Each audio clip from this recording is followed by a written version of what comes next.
नमस्कार, स्वागत आपका हरियाणा न्यूज 24 पर। मैं हूं प्रिंस लंबा। हरियाणा प्रदेश के अंदर लगातार तीसरी बार सत्ता में आने वाली सैनी सरकार, जो पहले दिन से ही सरकारी अधिकारियों और कर्मचारियों के पीछे पड़ी हुई है, अब उनके लिए बड़ा खतरा, बड़ा संकट बन चुकी है, उनका काल बन चुकी है। क्योंकि सैनी सरकार किसी भी सरकारी अधिकारी और कर्मचारी को बख्शने के, छोड़ने के मूड में नहीं है। और जहां पर भी कोई छोटी मोटी एकाध गलती देखने को मिलती है, वहीं पर उसे सुधारने से पहले ही अधिकारियों और कर्मचारियों का पत्ता काटने का काम सरकार कर रही है। फिलहाल भ्रष्टाचार के ऊपर लगाम लगाने के लिए सैनी सरकार फुल एक्शन मोड में नजर आ रही है और आए दिन सरकारी अधिकारियों और कर्मचारियों को रगड़ने का काम किया जा रहा है। एक तरीके से प्रशासनिक अधिकारियों में, प्रशासनिक कर्मचारियों के अंदर खलबली मची है, उनके पसीने छूट रहे हैं। तो वहीं दूसरी तरफ हर विभाग के अंदर भगदड़ सी मची है। तमाम विभाग अपनी अपनी खामियां, गलतियां सुधारने और छिपाने में लगे हैं कि कहीं उनके ऊपर एक्शन ना आ जाए। ऐसे ही दो मामले हरियाणा प्रदेश के अंदर बीते दिन देखने को मिले, जहां सरकार के द्वारा बड़ी कार्रवाई की गई और बड़ी कार्रवाई के अंदर बड़े बड़े अधिकारियों को झटका देने का काम, रगड़ने का काम, उनको अपने जाल में फंसाकर दबोचने का काम सरकार के द्वारा और सरकार के जो नुमाइंदों के द्वारा किया गया है।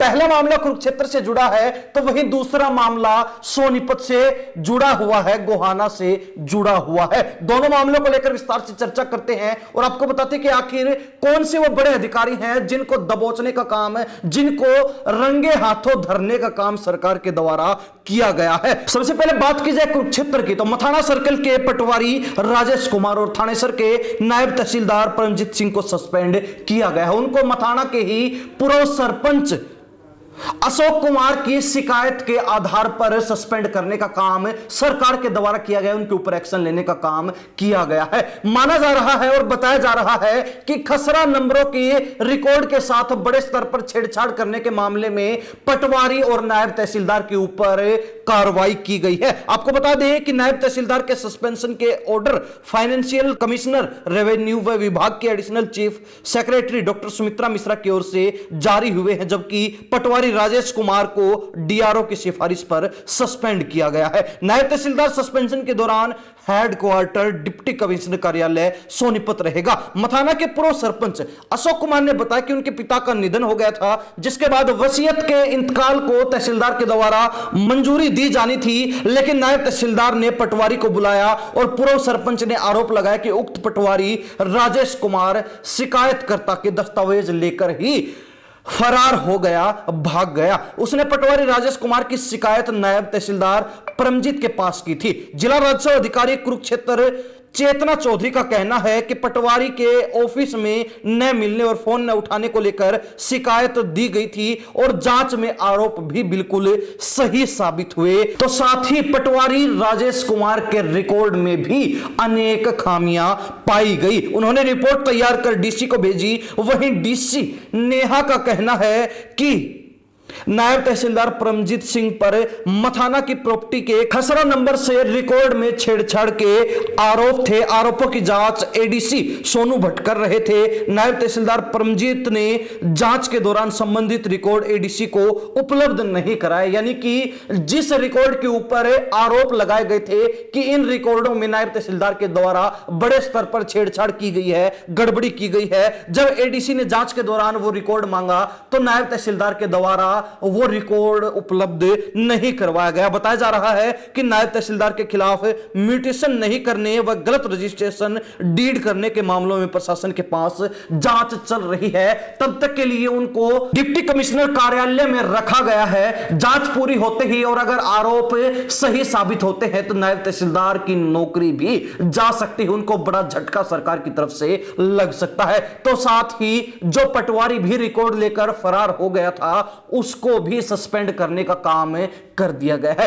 वहीं बात की जाए सोनीपत जिले के अंतर्गत आने वाले गोहाना क्षेत्र की, तो यहां पर भी तहसील कार्यालय के सेवादार को अरेस्ट किया गया है। आपको बता दें कि रजिस्ट्री के लिए 1 लाख की रिश्वत लेने के मामले में सेवादार अरेस्ट किया गया है। गोहाना के अंदर प्लॉट की रजिस्ट्री कराने के नाम पर 1 लाख रुपए की रिश्वत लेने के मामले में एबीसी रोहतक की टीम के द्वारा बड़ी कार्रवाई की गई और गोहाना तहसील कार्यालय के सेवादार को गिरफ्तार किया गया है। आरोपी आशीष रोहतक का रहने वाला है। आशीष व नायब तहसीलदार से ही अर्जिनवी सेटिंग करके रिश्वत लेता था। इसके बाद सेवादार आशीष के माध्यम से ही नायब तहसीलदार तक रिश्वत की राशि पहुंचती थी। इस मामले में फरार नायब तहसीलदार की गिरफ्तारी अभी बाकी है, यानी कि सेवादार को गिरफ्तार कर लिया गया और जब नायब तहसीलदार को यह जानकारी मिली कि सेवादार अरेस्ट कर लिया गया है, एंटी करप्शन ब्यूरो की टीम के द्वारा छापा मारकर और सेवादार को उठा लिया गया, दबोच लिया गया है, तो नायब तहसीलदार फरार हो गया, जिनकी गिरफ्तारी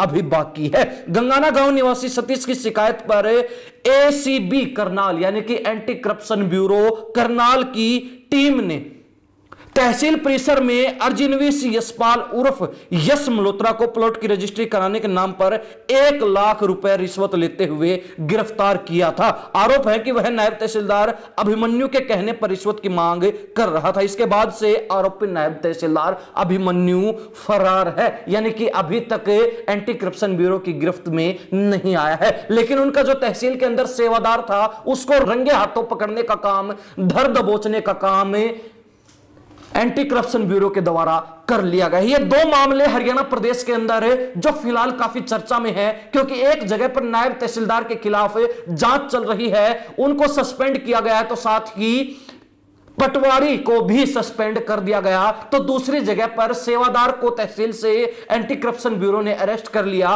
और नायब तहसीलदार गिरफ्तार चल रहे हैं, जिनकी अभी जो है तलाश जारी है और उनको हाथे चढ़ते ही गिरफ्तार कर लिया जाएगा, धर दबोच लिया जाएगा एंटी करप्शन ब्यूरो के द्वारा। इस हिसाब से अंदाजा लगाया जा सकता है कि हरियाणा प्रदेश के अंदर बीजेपी सरकार जो जीरो टॉलरेंस यानी कि भ्रष्टाचार मुक्त प्रशासन का दावा ठोकती है, लेकिन जमीनी हकीकत कुछ और ही बयां कर रही है। खैर, इस बात से भी इनकार नहीं किया जा सकता कि बीजेपी भ्रष्टाचार को रोकने के प्रयास नहीं कर रही, बल्कि बीजेपी पूरी कोशिश कर रही है और हर संभव प्रयास कर रही है कि भ्रष्ट अधिकारियों और कर्मचारियों को किसी भी सूरत में छोड़ा ना जाए, बख्शा ना जाए और उनको जो ठोस से ठोस कार्रवाई बनती है उसके तहत जो है सजा दी जाए। और इसी के उदाहरण देखे जा सकते हैं कि 2 तहसीलों के अंदर हड़कंप मच गया जब नायब तहसीलदार अरेस्ट करने की नौबत आ गई, नायब तहसीलदार को सस्पेंड करने की नौबतें आ गई। एक जगह पर नायब तहसीलदार और पटवारी को सस्पेंड कर दिया गया,